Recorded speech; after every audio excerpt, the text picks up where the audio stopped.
I'm glad to rise today to speak into supply on my annual rainbow budget. What could we be doing to support the 2SLGBTQ+ community? And I'm going off strict because I can tell you that one thing that we didn't do today is we didn't have anybody from government, the premier, or the ministers stand up and condemn transphobia and hate in our province.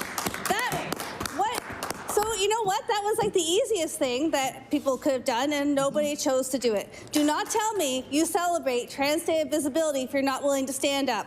We have had acts of homophobic violence and transphobic violence across this province.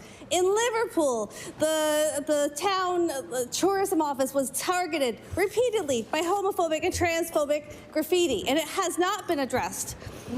In Lunenburg, businesses who are 2SLGBTQ+ owned are targeted online with hateful comments, people making false accusations.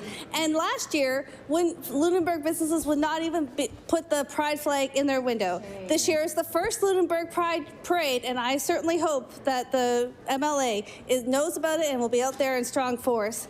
In Lawrencetown, the Bee's Knees General Store has had their pride flag ripped down and defaced repeatedly. The person who's been down there with the sort of the most grandest announcement of providing a replacement pride flag has been our U.S. Consul General. I haven't seen anybody from this house go down there.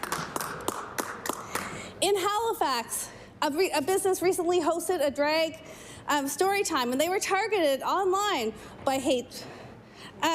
You know, I know of stories of students in our schools who are not safe. Students, trans folks in our schools who are not safe to use the bathroom for the gender with which they identify. They cannot do it. There are seniors in long-term care. I have actually witnessed verbal harassment of queer seniors in our long-term care facilities. This is all happening, and hate crimes are underreported.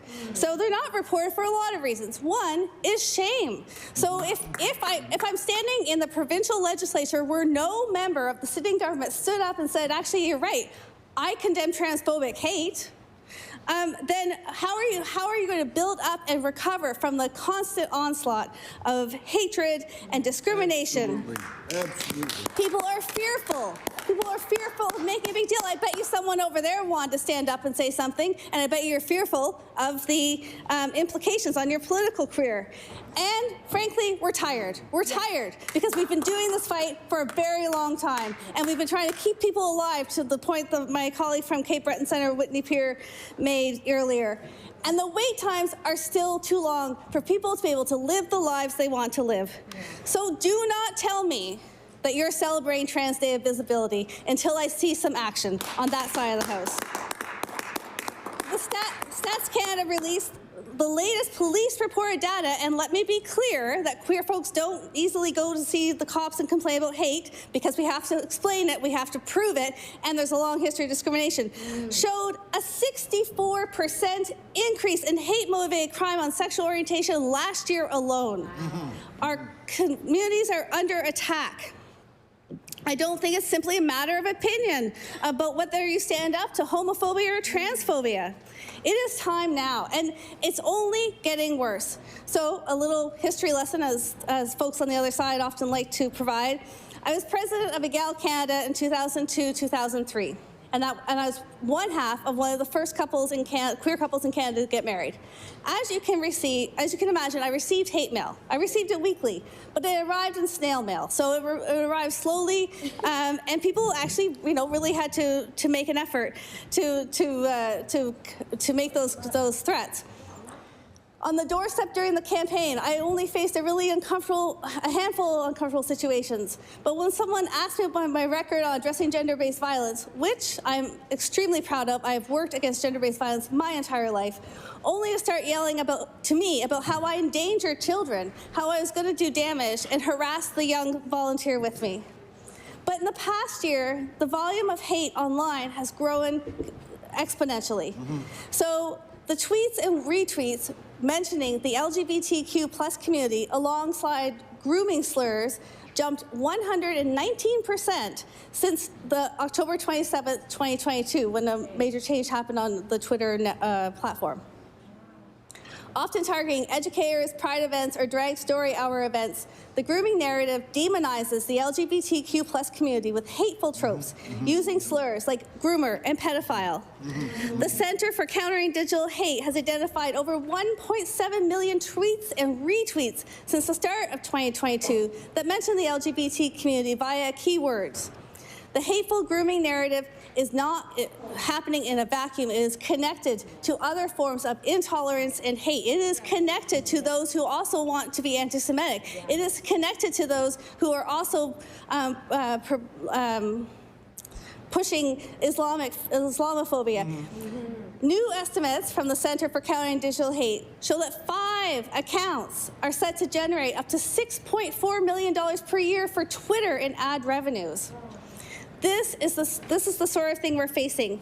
And earlier this month, my colleague, my friend, Faye Johnstone, was profiled in an International Women's Day campaign on behalf of Hershey's Canada, along with 4 other amazing young women activists, and received so much hate that Hershey had to get involved at a global level, that we had to increase security for Faye to be safe in her home.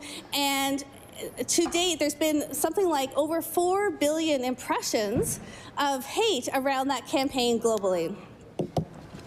So, on this Trans Day of Remembrance, I simply can't stand here and read to you the nice words that I wrote about, like, let's all work together and there could be so much more, and we've flourished anyways, not thanks to anybody's help.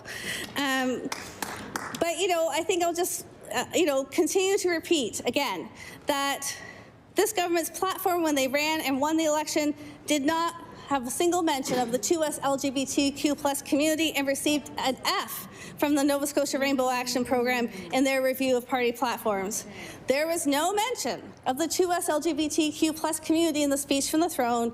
There is no minister, unless today was that historic moment when the Minister of Health was also appointed as the minister responsible for 2SLGBTQ community. That would be fantastic to have a minister responsible. So no minister's mandates, no minister, no policy, and in budget 2023, there are 2 small mentions of 2 trickling amounts of funding that are directed towards gender-affirming care and Pride Health, and their deliberate absence of an actual policy commitment to equity and to 2SLGBTQ plus health. When I worked in the Nova Scotia Civil Service, and when I left the Civil Service, I think there were 3 specific positions focused on analyzing and representing the issues facing the 2SLGBTQ plus community.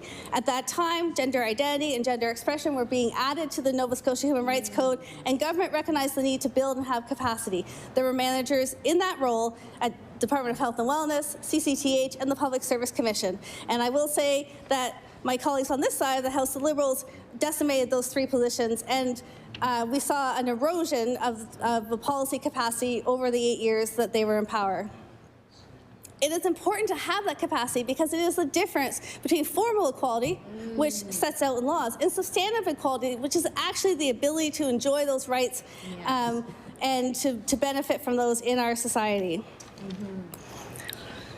As I mentioned, this is a government committed to healthcare, and we hear it all the time in many ways. Better, faster, more, all the healthcare, right? Healthcare, healthcare, healthcare, lots of spending, spending, spending. It's fast. I know you're moving so fast, except that you're moving at a glacial pace for trans and non-binary folks.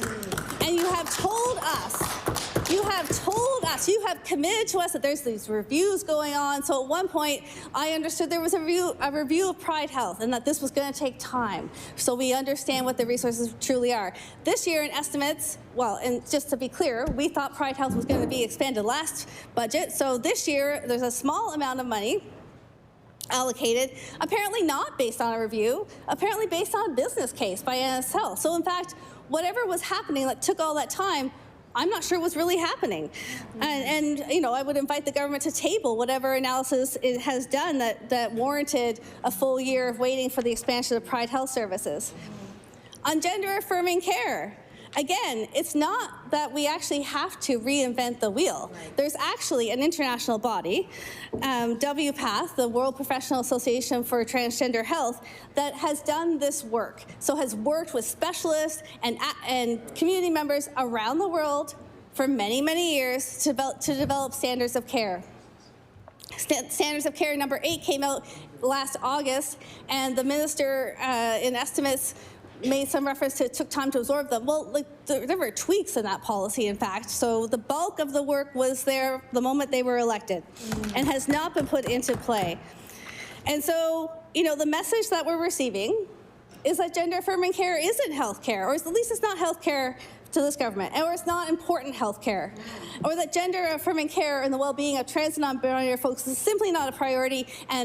And I would say that today's exchange only emphasizes that when no one on that side of the House stood to condemn transphobic hate. What could be a better public health measure? What could be better for the mental health of people in this community than to have the leaders of the province stand up and say, we condemn hatred, we condemn transphobia, we condemn violence, and we will not stand by while our trans community faces more and more violence. That's what you could have done. That's not what's happening. We don't see it in the budget.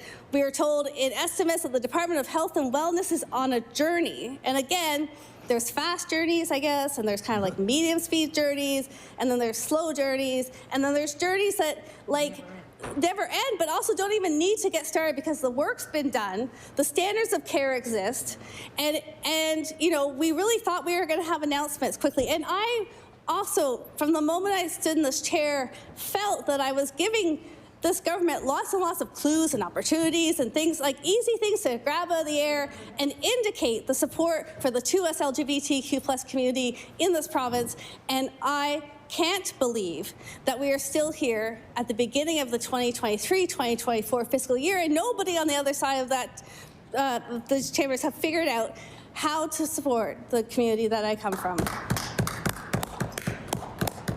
Let me be clear, not extending gender-affirming care in Nova Scotia to the best available medical evidence is discrimination and exclusion. Yeah. There's no other way to describe the lack of action on gender-affirming care. And at this point, government silence is akin to actual violence in our community, because what people hear if they don't hear it from you is that what they're going to see if they care to watch the tape that played. I am sure it will make some of the online hate purveyors that the Premier of Nova Scotia was asked to condemn transphobic hate and didn't. The Minister of Health of Nova Scotia had an opportunity to condemn transphobic hate and didn't. And that's the message that you're sending, is actually that maybe you'll show up for Pride. And I appreciate, I held a party here at Province House last July. Folks came, we had a lovely time. But don't come to the party. Don't come to the parade. Don't do vacant, empty member statements if you're not actually going to do the action that makes a difference in our lives. We don't want performative appearances by politicians without real action. Absolutely. I think as well, I had done a lot of notes considering, how else we can think about 2SLGBTQ+ folks in our community. We can think about it in economic development. We can think about it in CCTH. I was thrilled to see the reference to African Nova Scotian and Indigenous tourism supports. But you know who else could, we have an amazing, rainbow trail in this province. So we have an amazing series of summer prides that take place next to the ocean, and they take place in beautiful communities like Annapolis Royal and in Cape Breton. And what an amazing thing it would be to actually have the province say, hey, folks, oh, by the way, we have a minister for 2SLGBT+ community, and we have a strategy, and we've condemned transphobia, so we're working hard to make this a safe space, and here's our rainbow trail. Come join us for the summer and see all the amazing parts of our community. That, my friend, is action.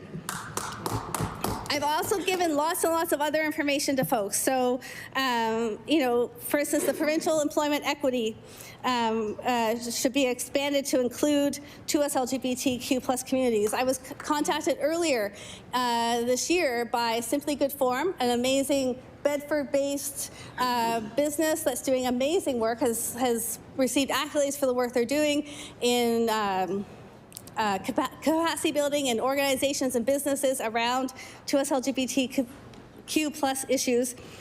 And they went to use the Graduate to Opportunity program. And they were like, great, we're a queer-owned business, we have a queer employee, we have the perfect setup. And in fact, what they found is that they couldn't access the special sort of diversity bonus. And again, that one-off was approved, but it should be in there. So again, get loud, get actually visible on trans